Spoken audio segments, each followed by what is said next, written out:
Une rupture dans l'attitude américaine dans ce dossier syrien, ou pas? Oui, je pense que oui.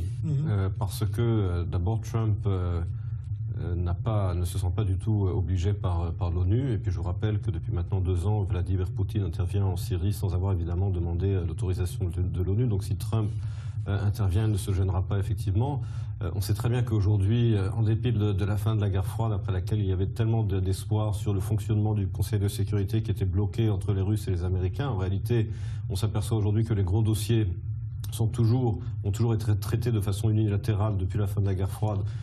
En général, je précise, sans l'aval du Conseil de sécurité, qu'il s'agisse de l'intervention militaire occidentale au Kosovo, qu'il s'agisse ensuite de l'intervention militaire aujourd'hui de la Russie en Syrie.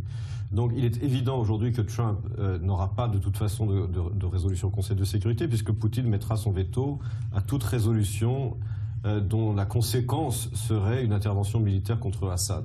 Donc si Trump va intervenir militairement, il le fera de façon unilatérale.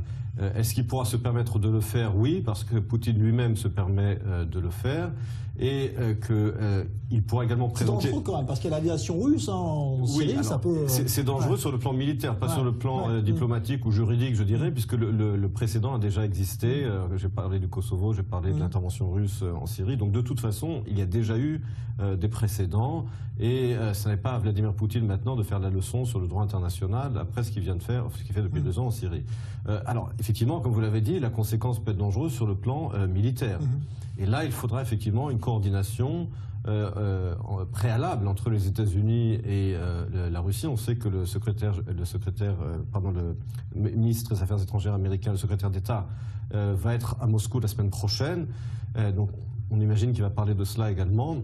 Mais je pense que l'idée d'une intervention militaire unilatérale est crédible, à condition bien entendu qu'elle ait été coordonnée à l'avance avec Poutine. Aujourd'hui